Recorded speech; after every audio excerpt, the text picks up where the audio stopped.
Good afternoon, everybody. Good morning, whatever part of the world you're in. It is your boy Jay Hen, and I am the host of one of the hottest, newest podcasts in the Kingdom Conversations.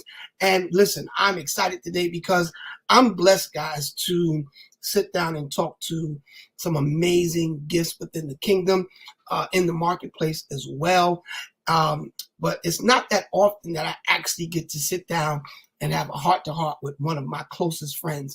And that's what we're about to do today. This young lady that I'm about to bring to the stage, she is a gifted young lady. She is an entrepreneur. She's a mom. She's a preacher. She's a singer. She's a business lady. She does so many different things, and we're going to dig into all of that today. But without any further ado, I want to bring to the stage. She's here for the conversation, one of my best friends on the planet, minister, doctor, evangelist, whatever we call it, everything. Sheree Thomas. What's up, Sheree? How are you, Pastor? How are you? I'm doing well. What's up? How you doing? I'm doing quite well. I am doing quite well. I finally got you here. You finally did. You snuck this one in, but we are grateful to be here, and I'm always honored to be invited to share in any capacity, and especially when it's for a friend and something that you are doing to support and to be a part of what it is that God is giving you to do. So let's get right to it. You are what I call a gift mix. We can put you in any area of ministry, and you just know how to make it happen. You know how to make people feel like they're the best thing since sliced bread. You just have something that people don't really talk about. And I want you to dig into this a little bit, because we hear about the gifts of singing. We hear about the gifts of preaching and prophesying, but you have a strong ministry of the gift of helps. When did you realize you had that, and how have you cultivated to what you're doing now? So when did I realize it? To be honest, I don't remember the moment of realization, but I was raised by my grandmother, who fortunately was me 40 years ago. I was raised in a home where my grandmother served God, and she gave her life to the ministry, to the youth, to the music, to the business affairs. My grandmother was a paralegal, and at the time our bishop could not read, and he had a business that he needed to progress, and she left her job, and my entire life she worked at and for the church. She was an entrepreneur. She never had to work for anybody else. And I watched her build a business, build a ministry that, I only saw the parts of it that she loved. And because she shielded us, or for me, from the negative parts of it, I fell in love with what she was doing. And that is how I get here today. I remember we would be in the office at the church after school, and she'd be going through the mail, throwing things in the garbage. And I would go in the garbage and take it back out and read it and start filling it out. Things that I did not even realize didn't matter, but it was teaching me so much.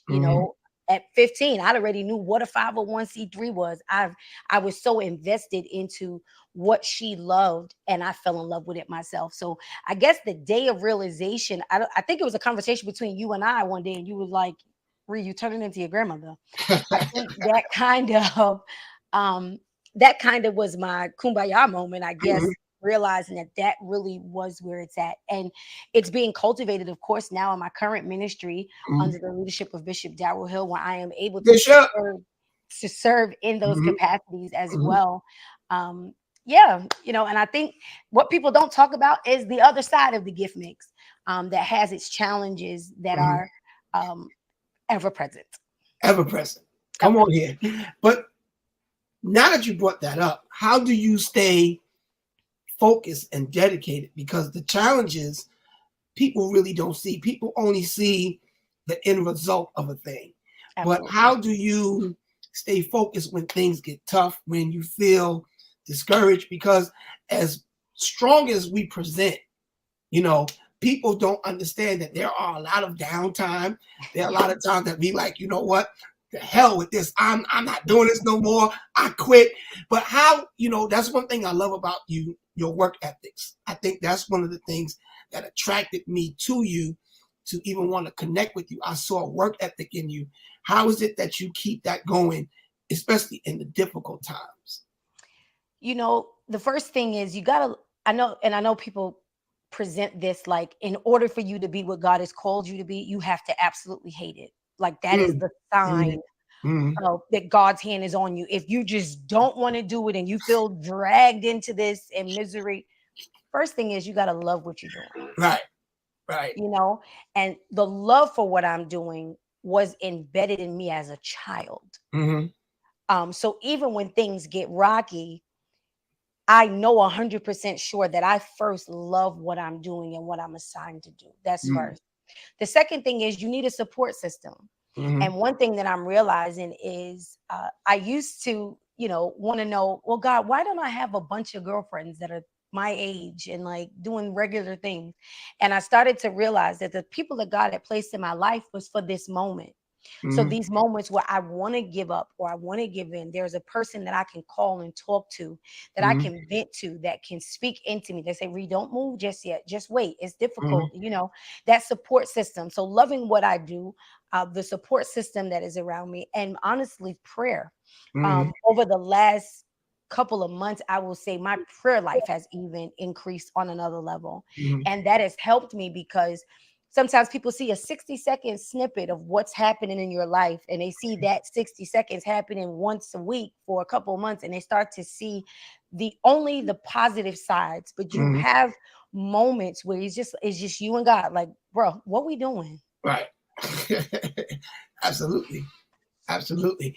And I think that that's so necessary for people to know, because people look at people that are out front, that are moving, that are have things happening, and they really subconsciously don't understand that this is birthed through a lot of hard knocks, a lot of disappointments, a lot of no's, but because of the love, because of those yes moments. Because I want people to know that serving God is not full of suffering and difficult times. We have to kill that misnomer, because you can live a very happy life serving God. You can Yes. have great friends. You can be around healthy growth environments. You could be around people that's not in competition with you, that really celebrate what you're doing, that undergird what you're doing. And I think that's what we need to show more of, ministering to this culture that we're ministering to, because they're so keen. They're so Absolutely. keen, and they see through all the bull crap. You know what I mean? And they're like, Hmm. mm-mm, mm-mm. And that's one of the things that I love about you. There is um, a lot of generations that are behind the millennials. And I think that, as senior pastors, sometimes, and I love to hear you talk about this, is why I'm kind of roping you into this, because, for a long time, it seemed like senior pastors had a beef with millennials. And everything was, you millennials gonna think y'all gonna do what y'all want to do, da, da, da, da. But I think there's maybe 2 to 3 generations, because millennials are grown now. They're not little kids anymore. So Clearly. can you kind of educate us and help your brother out, as a senior pastor? What are the generations that we should be looking at ministering to after the millennials? Okay. So I'm glad that you asked and wrote me into this because, um, like you said, millennials, we're 40. Mm, We're no longer your target youth group. right. Some millennials have children. If you had your daughter at 20, by the time you get 40, it's probably likely she might have a kid, or your son at that point, right? True. So millennials are just about grandparents. Mm, So we are not the target group, but then you have a group after us, which is Gen Z, mm, and uh, they're that core group right after us, and then you have Generation Alpha, and Alpha is 14, mm. 0 to 14 at this point. Wow. And so we have to make sure that we're targeting this generation properly. And I like what you mentioned about this generation being keen. Hmm. Most of the people in Generation Z and Alpha, their lives have been on the internet. Their baby pictures were posted. They don't know secrecy. They've been living in open. Wow. They Most kids are have at this point, their photo is taken within 3 to 4 days of delivery. Mm. So they don't understand anything outside of what we're doing. Right. Versus in generations prior, there were a lot of things, and I could attribute some of that, I guess, to discretion.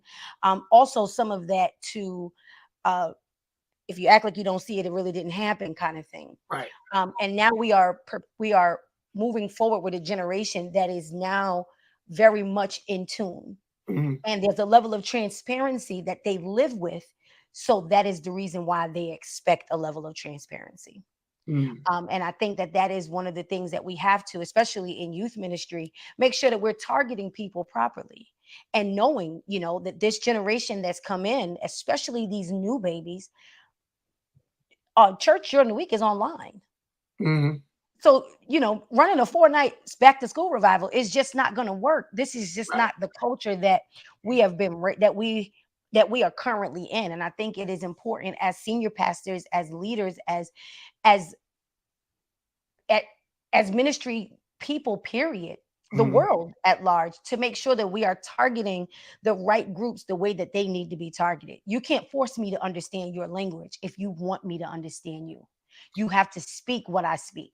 What And so is there's what go is ahead. the not to cut you off, but what is the difficulty that you think most senior pastors are having transitioning to what you're talking about? Because I know for me, I'm like in the middle. I'm not a father in the city, but Mhm. then I'm not an alpha or a millennial either. So I kind of have a touch with the older crowd and with the younger crowd, but I don't see it with the youth like I want it. What Mhm. are some tips that you can give somebody like me who's really interested? Because I don't have the mentality, it's my way or the highway.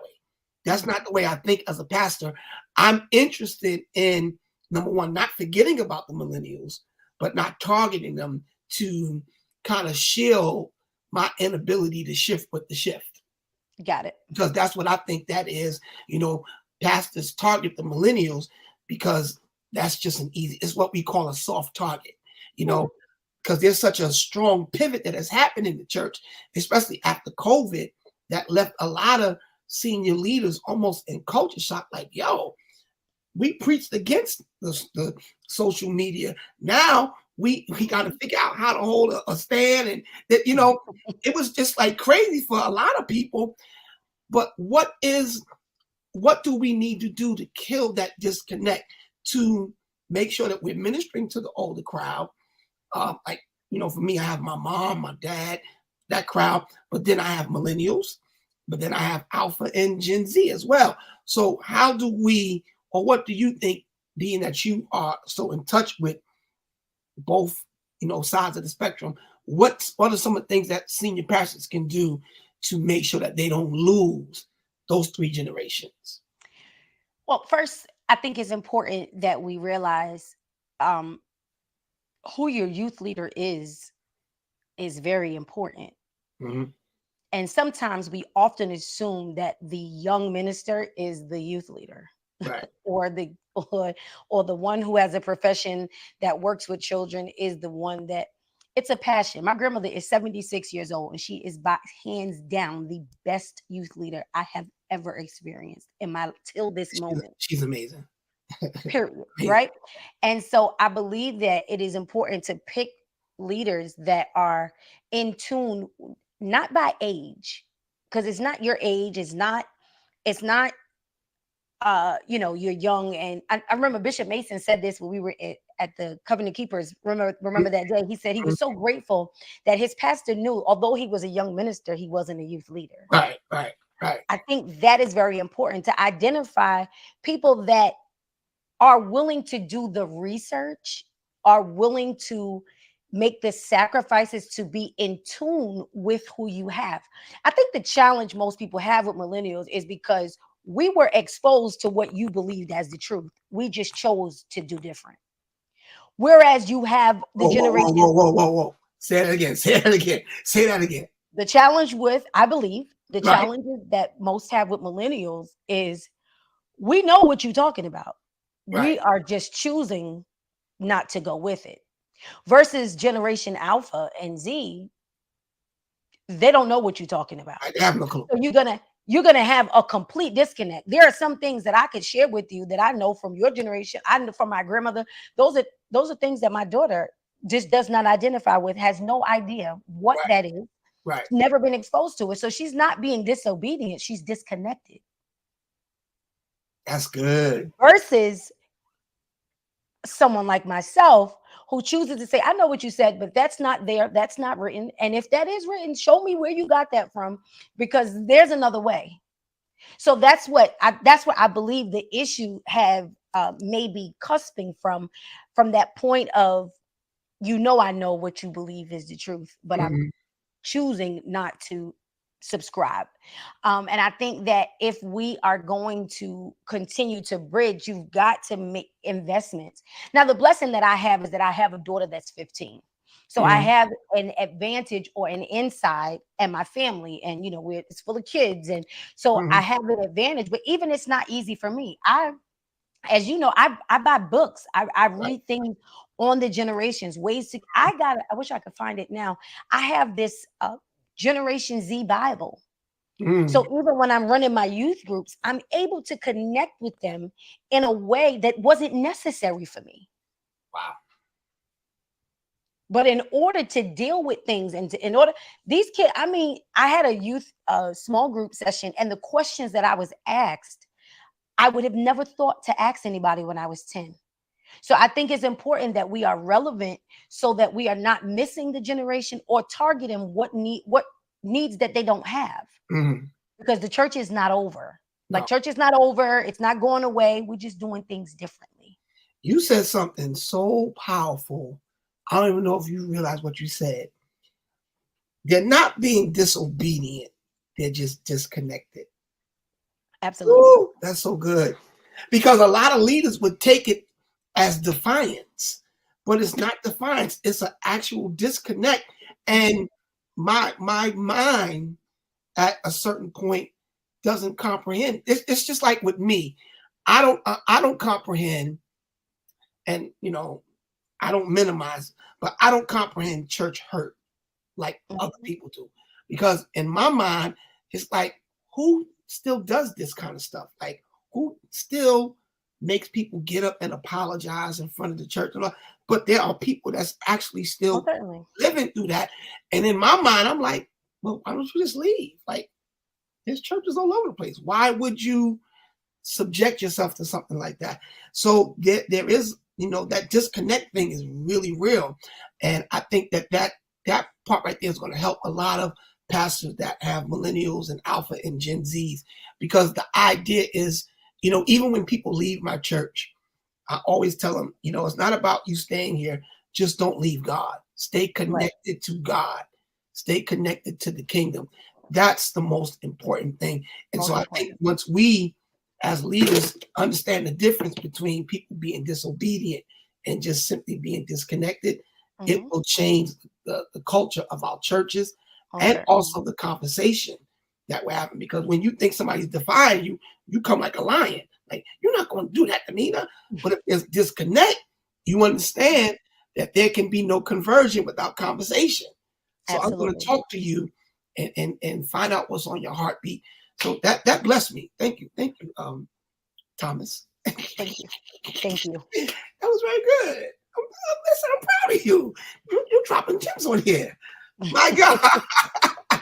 But what I want to shift to next, because there's a lot of things, and I believe that God put certain people in your lives to kind of display certain examples of certain things. And Hmm. one of the things that I have always admired about you is your family, the family dynamic. Those of us that are friends with Minister Thomas, Dr. Thomas, whatever we're gonna call her, evangelist, the great prognosticator herself. We know on holidays, certain days, like we love to hang out with each other, but I already know certain days don't even look for Sheree, don't even call her. Memorial Day, 4th of July, the family's probably in Cancun, Canada. I think that's so dope. And your family dynamic is so strong. For a few years, I was going on vacation. I was going to all the barbecues and the parties, and people look at me like I'm part of the family because that is so amazing what you guys have. What is it that was instilled in you that makes you honor family the way you do? Because it is very admirable. You know, I got to go back to Sister Dora. She's just she made sure that it was important to us to be. She's from a family of 13, and she was raised by her grandmother the same way she raised me, the same way she is doing my daughter. Um, we she made it important, and so it's not easy. Like I don't want people to think that we are just, we have like these unlimited black cards and we just it's just peace, and it's just no, we argue, we fight, we scream, Absolutely. but we understand how important it is. And one of the things that that I'm constantly reminded of is your family is the only set of people you just have no choice with. Wow. You choose your church, you choose your friendships, you choose who you marry. But your mother's your mother, bro. Yeah. Your children are your children. Your cousins are your cousins. Whether you get along or you don't, whether they live or die, you still are connected. And I think prioritizing that, and I even tell people sometimes they ask me and say, well, my family's not like that. If you start, I encourage everybody to start. I don't care if it's two of you and you do just the two of you for 10 years. People will see it and come along, because what you don't want to do is thrive in the corporate space or thrive in the church space, and then your family has very little to say about you. And then when you pass away, we have to figure out how we're gonna make sure that your family don't get the microphone. Like, so I think that it's an important thing, and I don't want people to be discouraged because it doesn't fall together, because things do happen. People stop speaking, and divorces and breakups, all kind of things. I've been through all of that. Yeah. All kind of different family dynamics transpire, but I encourage everybody to try, and then it will just become an innate part of you. My grandmother said this while we were at the family meeting, arguing about the next family argument to the next family argument to get to the family big argument. It's crazy. But what she said was, she constantly says, no, well, Sheree, this is what not me, because she don't make me do anything, but Jazz, this is what you're going to do. Oiled. Jill, this is what you're going to do. This is what you're going to do. And she said out of her mouth, because when I'm gone, y'all got to know how to do this when I'm not here. Right. And so my cousin Jill screams out, I know what to do. And it's going to keep going. And that's because she's included us inside of that. And so it's important to instill those values, because, and I know some people don't subscribe to this, but it's family over everything. Yeah. And that's the security. When things are not going right outside, I know I have that. Right. And really, it's a safe haven, because there's been some crazy moments in my life where I went out to Jersey with y'all. We just danced. They put on that house music, and I'm telling you, it's like a whole other world, a whole other planet, and it's just amazing to see the way you guys are, and you guys are a great example.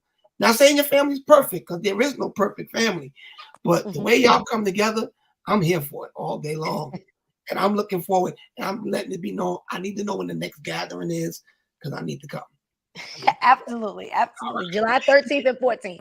July 13th. Everybody. The 14th, my whole family's coming to Brooklyn. We got buses leaving Jersey, and we're going to take over Coney Island. So for all of you that's always asking me, how can we get a part of this? See you July 14th at 4:00 in Coney Island. It's going to be a movie. Let me tell y'all something. You have never experienced. And when I go to these gatherings, I don't be with Sheree. I'll be with Grandma. Yeah, absolutely. I sit next to Grandma, and me and Grandma get to talking and cutting up. let me tell you something. It is a good time. July 13th and 14th, woman of God, put me down. I'm coming. Yes, sir. But now let's pivot, because Let's go. you have experienced an explosion in ministry that I haven't seen in quite some time. The momentum that you're moving at is quite impressive, if I say so myself. I've always known it was on you. I prophesied this to you several times. as one of your men of God in your life, I've told you these things. And now to see the hand of God doing what he's doing is just crazy, man. And I want to let you know, as your brother, as your friend, I'm super proud of you, man. Thank you. I'm super proud of you. I think that you represent our city extremely well. You represent our church extremely well. And you know, when I see you on a flyer, I'm confident she's gonna do what she's gonna do. Because there's some of my friends, I see them on flyers, I be like, oh God, like, what is this crazy nut gonna do? Like, what? But I don't have that. How are you handling all of this? Because it really just came out of nowhere. Like, you were doing administration one minute, the next minute, boom, you out of here. Like, how are you dealing with that? To be honest, at first I didn't realize it. I didn't. I think it was one day I was like, okay, wait, something is definitely changing here. I think one of the things a few things, of course, being prayerful and confident in my assignment, what I'm assigned to do. That is definitely one of them. And then the next thing is I'm telling you, I wish I could name drop. I really, really would. I really, really want to, because there are some giants not just in our city, but in the kingdom at large. I mean, that will see me on a flight and text me, "You good? You all right?" Mm-hmm. Or I watched, next time, do that. Like, I am so appreciative, because it is a scary space, regardless of how comfortable or confident you are. Mm-hmm. But I'm doing like they said in Sister Act, go with God, Crispy. And so, and I'm also realizing that your faithfulness, sometimes we are looking for God to bless us in the ways that we've been a blessing, Mm-hmm. or directly to the people that we've been a blessing to. Mm-hmm. We always, you feel like, if I give you $100, I'm Mm-hmm. expecting, if I need $100, or when you get 100, for you to give it back.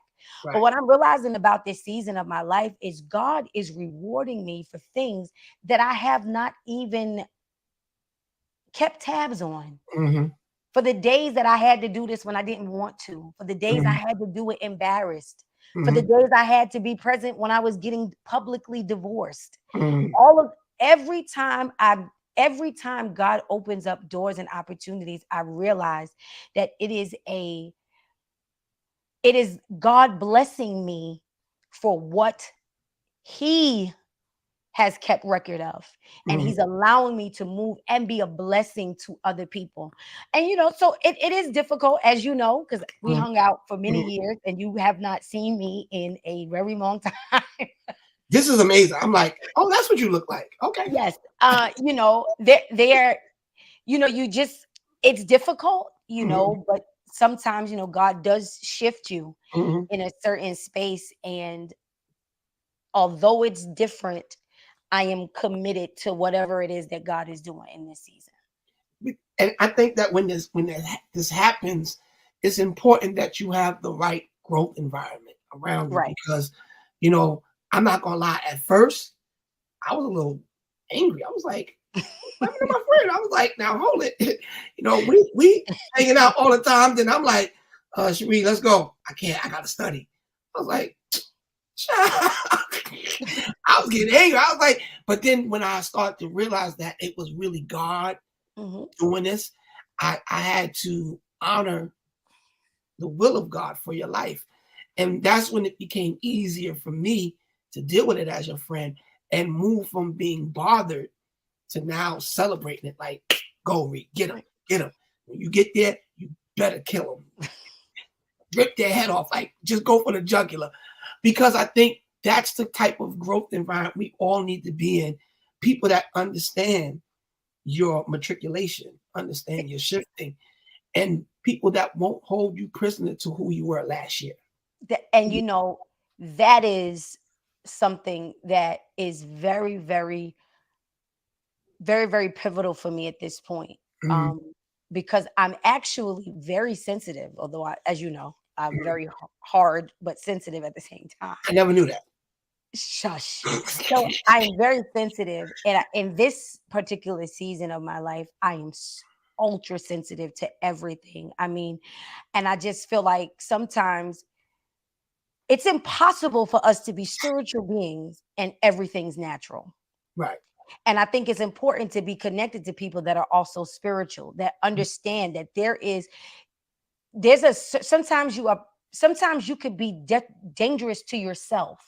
Mm. I was sharing with a friend last week. I said, I don't want to hurt nobody. I don't want to say anything to hurt nobody. I don't want anybody to say anything to hurt me. But I most certainly don't want to be in a space where I am hurting myself. Mm-hmm. And I think that we could mess up our own self, even with my thoughts, even with my opinions. And the good thing is, if you ain't talking to nobody, you're not doing that wrong. Balance can't be repeated.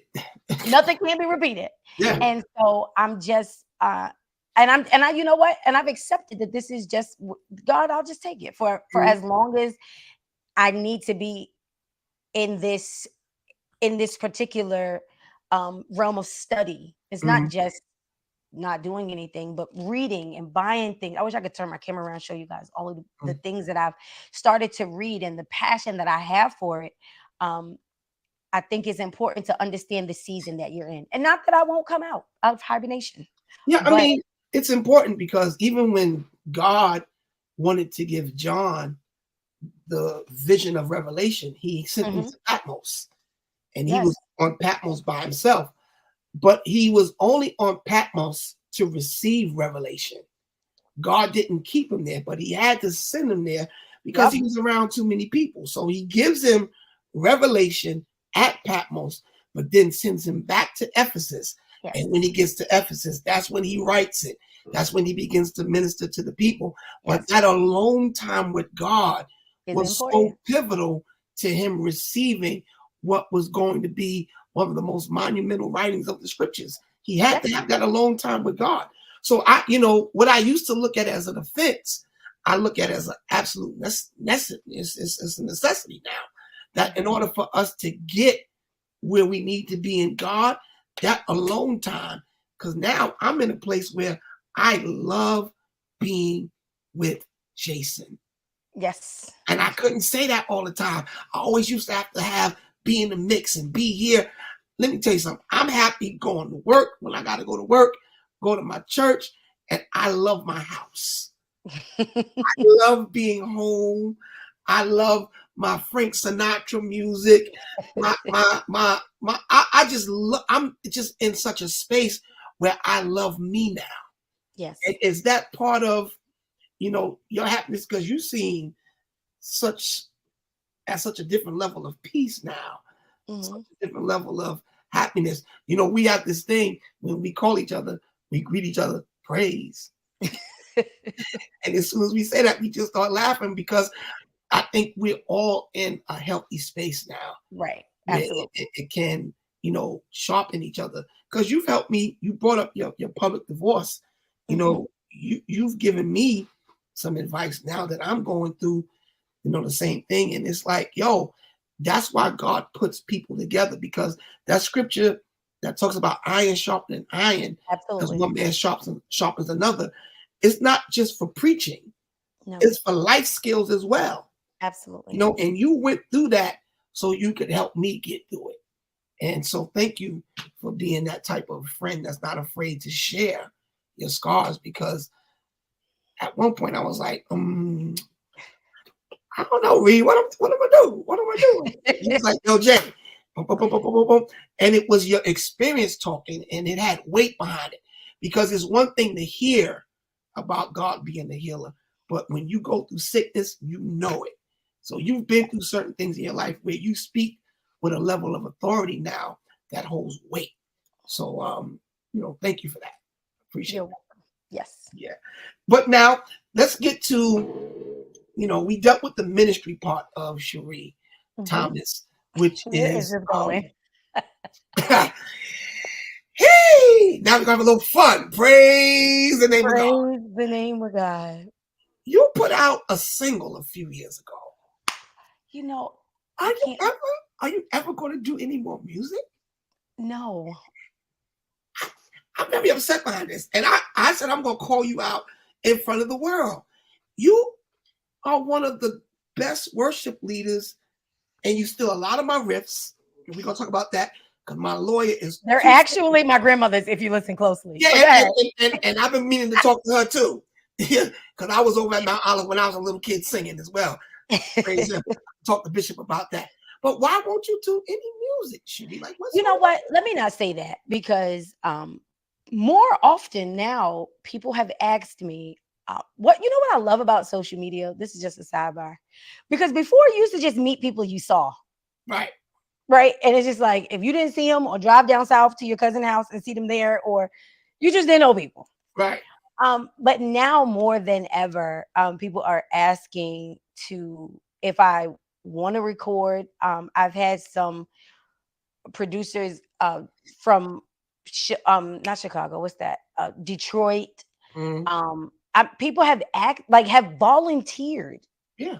Like we just give it a shot. Like, and I'm just like, I don't want to do that. Let me not say never. I'll say in its right timing. If it's supposed to happen, then it will. I've spoken to my bishop about it before as well. I I I guess you gotta. I don't know. Maybe it's fear. I have no idea. But it's not like, oh, I need to put this down. Right. I don't feel like that at all. But you have such a command of the audience when you sing. It's like, and you have all the makings because when I listen to people sing and watch people sing, I don't just listen to your voice. I Mhm. watch it how you read a room. I watch it how you command the audience, how you're able to bring the people into your space. You got it. Like it's hands down. But I want to say this. You're almost as good as me. you know what? And that's what I'm striving to be at your level. I promise you. But I think that you know being a worship leader and being an artist, and I Two don't different really want to have things. this argument with you, No, it's two but different things. It's it's two two different things. different things, Absolutely. and it takes a certain level of commitment to the music Mm-hmm. I feel to produce. Right. And so when I've spoken to others about it and I've expressed that piece of it, I mean, there are people that are just like, well, you don't got to pay for it. Right. We're going to put it through, I guess, like your talent in exchange, Mm-hmm. Mm-hmm. and let's just go and we'll deal with the rest on the other side of it. Uh, it still takes a level of commitment. It still takes me having to be in that mental space. So I'm not going to say never. What I will say is that if it does happen, I will. This is hard to say, but I will go with it if Come it on. does. But it's not I, a plan. It's not in the works. It's not like Holy Ghost and fire. Speak, Lord. I Speak, can't Lord. wait to put this down. No, I don't necessarily have those aspirations. And another thing, if I could be transparent, Yes, I absolutely. did not want to sing anymore. I know. But I prayed And against it. I prayed against that I spirit. didn't. And it was so bad. And me and you have spoken about this for like quite a stretch of my preaching engagements. I wouldn't sing at all. Mm-hmm. I would not even hum. I would not um, even give any suggestion toward that. And one day, at this one particular church, I ended up singing, and I don't know why. I think the pastor heard me, and it just ignited a passion for it again. I think, because as far, especially at my local church, I just want to do whatever I need to do. Right. Like you say, wherever you put me at, like, so you need me to sing, I'll sing. You want me to usher, Mhm. I'll usher. You want me to do this, I'll do this. I first of all, after I sing on Sundays, I go in the sound booth. Right. Whatever it is that, I can find my hands to do. And so I felt like maybe this part is over and I just need to transition to something else. And then I just got my love back for it. And So like when you was preaching, like you was trying to do like I do, because I don't hoop no more. So like yeah, okay. is that one of the phases you were going through? Like you was like, I'm just gonna talk, I'm not gonna No, like hoping and singing what is were two you doing? different things. I'm But talking I about would while you were not preaching. go into a song. I would not start singing because I just wanted to separate myself. And I was so bent on Not making singing. sure that I wasn't locked in as a worship leader. But now I've realized and learned how to make them both work. Yeah. And so in multiple spaces, I am now able to, you know, uh, separate that. Yeah. And I don't feel bad doing it. And so Mhm. when I'm singing at my church, I feel absolutely fine again. When I'm out, I feel absolutely fine again. And I can't say that I did not have that period where I was just like, ugh, can we, I remember I asked Bishop for the youth ministry like 2 years ago. And I was like, can I have the youth ministry now, please? Mhm. And get me away from this. No, no, sis. No. And I I was mean, like, it'll be a great trade-off. no. But God worked things out in his own particular timing as What well. is in you, Sheree, it's just in you. I get And it. you can't, and I think that that's another thing that gift mix people need to understand. I think that one of the things you really are great with is timing. Um, but I do believe that all gifts should be in motion, especially as we come closer to the second advent of Christ. I Mhm. think that the world needs everything that we have, just not maybe all at the same time, but I do think that there are spaces for you to, because I've seen you do public speaking where you weren't preaching or singing, you were actually teaching. Mhm. So when they flew you out to the college, that wasn't you in there like, say yeah, you were just talking. So that's part of your gift. So, my thing is where I've always been, God help me to stay open to everything you put inside of me because there are people that wish they had a gift mix and try to do things that they're very bad at because they're not graced or gifted to do it. But then there are people that have multiple gifts. And I think that we that have been blessed with that should always be open to being available and usable by God, for, whatever he needs us for, because I don't think he gave it to you for you to hide it. That's just my Absolutely. thinking. So the last thing I want to talk to you about is what does Sheree Thomas like to do for? Well, no, let me not even do that yet, because there's one more thing I want to talk to you about. I should have definitely requested A a question list list. of questions that you were going No, to ask me no, no, no, because no, every no, time we no. transition, I'm getting nervous. Yeah, don't be nervous. Don't be nervous, because this is just a public conversation of things that we talk about privately. Okay. Now, I had Pastor Jamila Gooden on here Hmm. a couple of weeks ago, and we started talking about relationships. And I said, ooh, ooh, ooh, ooh, ooh. I can't wait to get Sheree on Kingdom Conversation because Lord bless. Pastor Jamila, Hmm. she said something very powerful. Okay. She said, your first date should not even be called a date. It should be called fellowship. I said, okay. I said, where we going with this? She said, and the second thing that should always happen on the first date is you should always go Dutch. Because I don't know if I even like you enough to ask you on a second date. What do you say, Thomas? Drink up, daughter. Drink up. What do you say about that, pray tell? Pastor Jamila, I love you. And when I get off of this live today, I'm going to go watch the entire conversation Yes, you have because to. Pastor Hendrickson used that soundbite to bait me into what he wants, but I'm not going to give him what he wants. Come on, don't do that to the people. The What people I'm want going to to know. say is now, I think that's interesting that your first date should be called fellowship. I like that, I guess. Yep, I like that's that a lot. I like that. Yeah. Sometimes the first date is dinner, like, hey, you want to go to dinner? And then like midway is like, okay, bro, is this a date? Or this is transitioning. How do you know when it's how do you know when it's transitioning You into know a when date it's transitioning. from You know fellowship? that. How do you know? How do you You know? know that. I don't You know. know that. I haven't been on the When dating you scene in a are long time. when you are at fellowship with friends, Yes. and you do not have you don't your feelings are absolutely the same. Your friends do not become attractive, more interesting, nothing. But you can tell if you are at dinner and it turns into date. The question and the conversation shifts. Questions, the conversation, the body language, the eye contact. They start They squinting when they talk start about squinting, start leaning over a little bit, the little head tilt. a little extra dab, because when I'm out eating with you, like it is what it is. Like, I be having stuff all in my bed. yes, Like Jason, get that out your bed. you're just cracking your crab legs. But Right. when you start to feel like you need to be super conscious of what's Right. transpired, this is turning into a date, sir. You know it's a Um, date if you're bibbed. yeah, If you're not bibbed, it ain't no date. absolutely.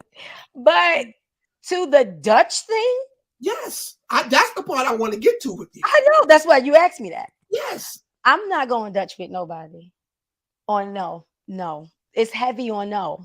And if Mm. Dutch is the new custom, then I will just go out alone. So wait a minute. Wait. I will just have to into this world. I came by myself, and out I will just have to take it. So Thomas, you're Yes, sir. telling me Go.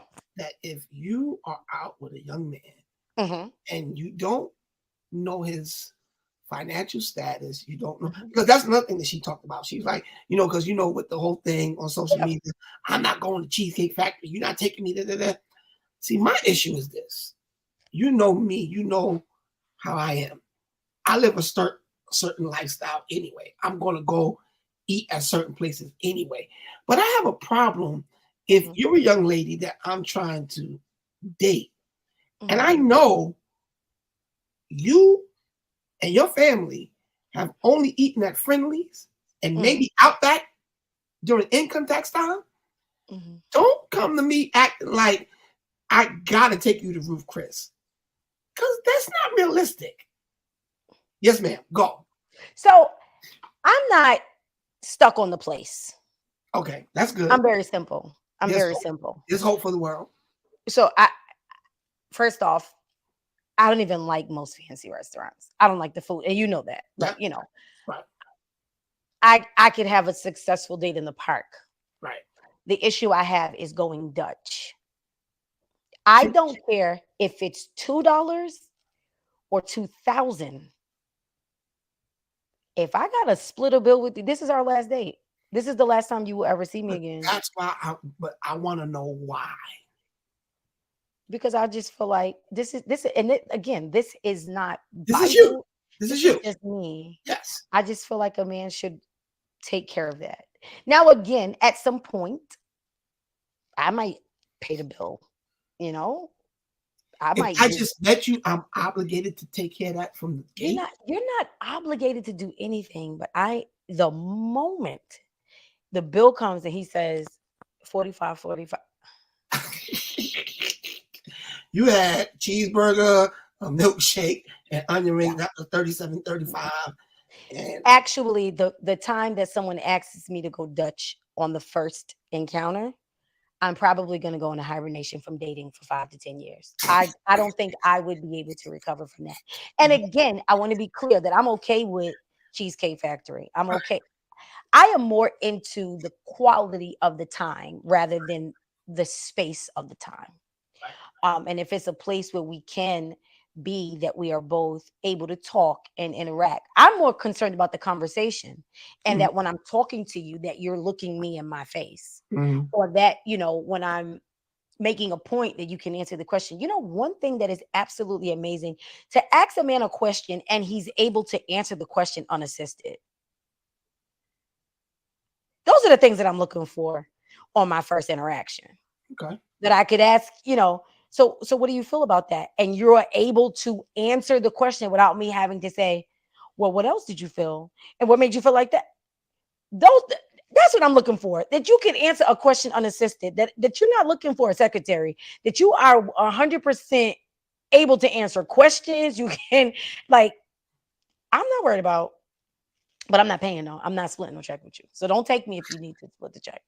Okay. FaceTime me.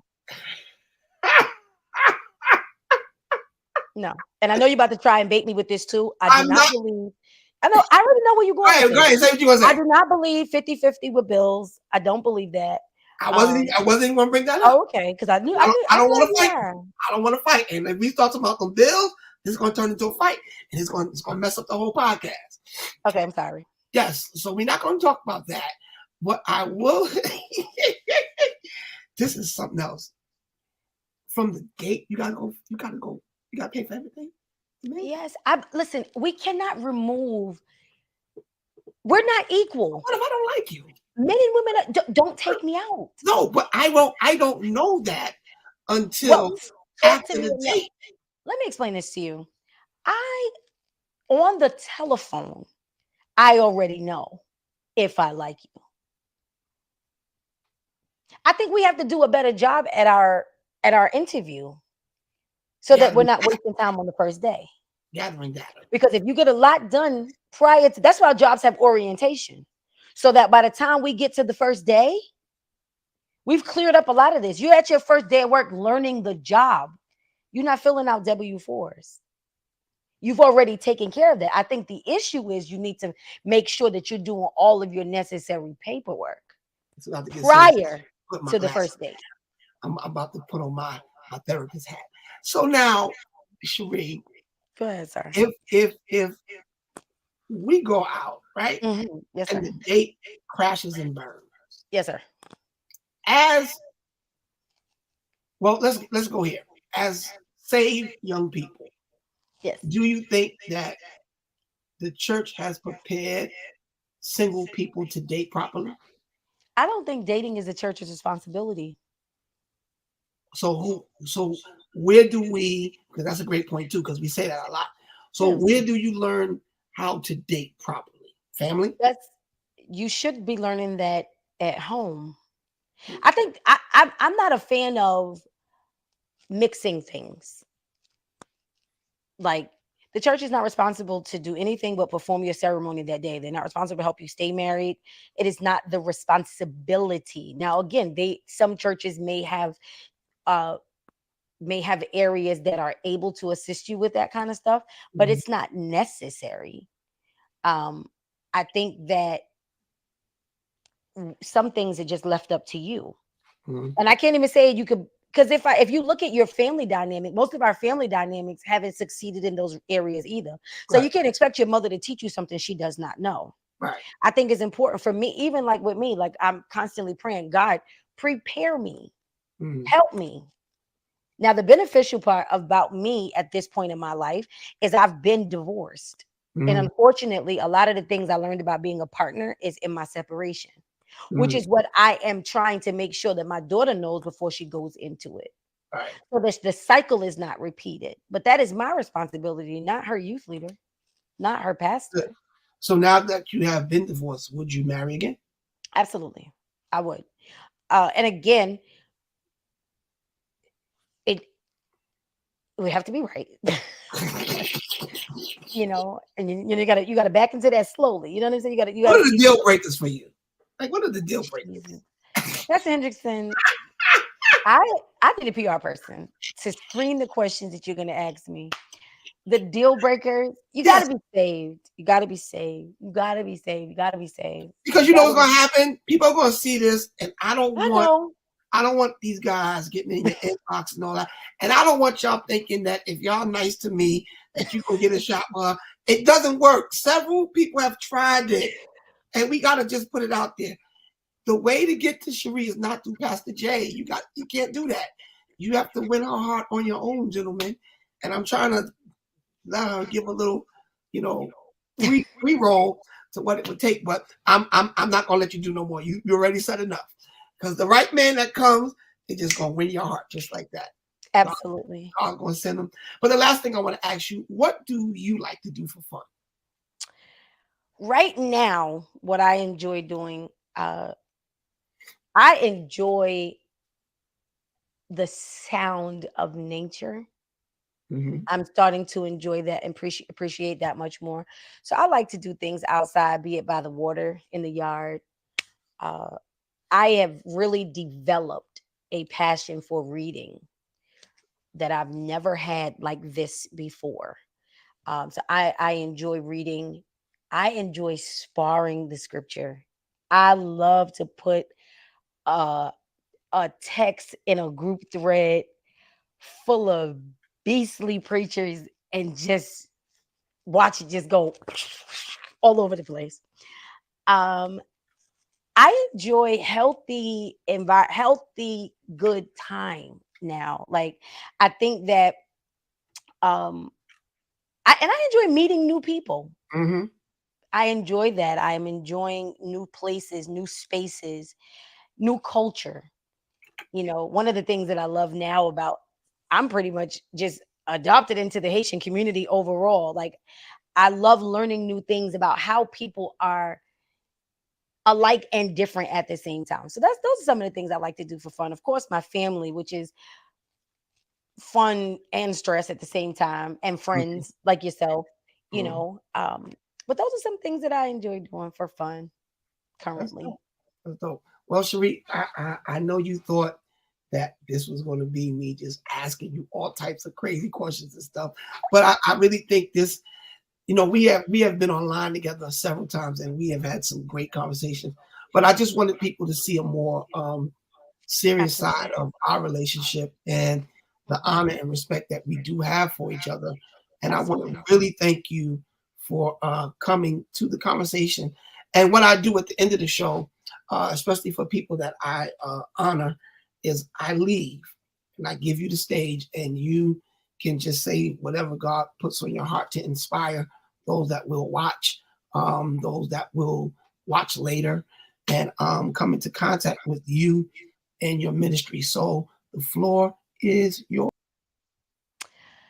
Well, I wish he would have kind of told me that that's what we were going to do, but I'll leave with this. I think that it is important that we know that the process always has a better ending. When I was going through the toughest seasons of my life, I would have never seen this day, this moment, this time, this season. And so I want to encourage you that even if days are dark, even if things are difficult, because they will be, I can't sell you a false hope. I have to give you the God's honest truth that there will be some dark days ahead. But know that the darker the room, the brighter the light. And when that light shines, you will see that it was all worth it. And so I want to encourage you, regardless of what space or season you in your life in this moment, that you can trust and believe that regardless of what it feels like now, that there is something greater on the other side of it. Your purpose is attached to what you've been assigned to do. Your ministry is attached, your family is attached, and I want you to hold on to the fact that dark rooms soon get bright lights. Be encouraged. Ladies and gentlemen, one of my best friends on the planet. Again, Sheree, I love you and I'm super proud of you. And I just want you to know that when you do start making music, I'm going to play tambourine or something for you. I don't know, whatever I can do to help. I'm here. And I love you. Thank you for coming to the conversation, my friend. Thank you. And may the Lord bless you and everything that you put your hands to do. I expect nothing but better, bigger, and greater from you, Thank young lady, you. because you are really one of God's best gifts. I love you, sis. I love you too. Later. Ladies and gentlemen, that was Sheree Thomas live on Kingdom Conversations. She made it through, y'all. She didn't think she was going to make it, but she made it. And I want you to know that she is someone that you need to stay connected to. Anything that you see her doing, I want you to support it. I want you to follow her online. She's everywhere. Every time I turn around, she's somewhere different, preaching and singing. And if you have not witnessed and received her ministry in person, I'm telling you, you really need to go follow her and check her out. You won't regret it. So thank you guys for tuning into Kingdom Conversation. This has been one of our best episodes yet. And I can't wait to show y'all who's coming up next on the Kingdom Conversations podcast. But again, thank you to my good friend, Sheree Thomas. We are so proud of her and we look forward to what God is doing. I'll get at y'all next time. Peace.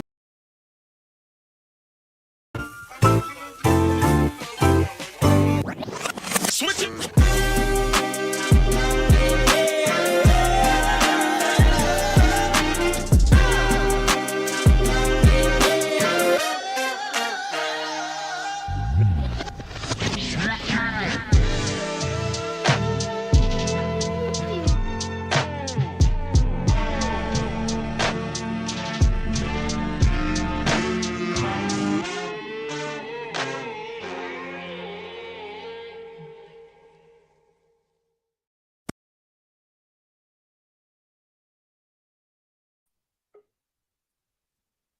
That was good. It's still going.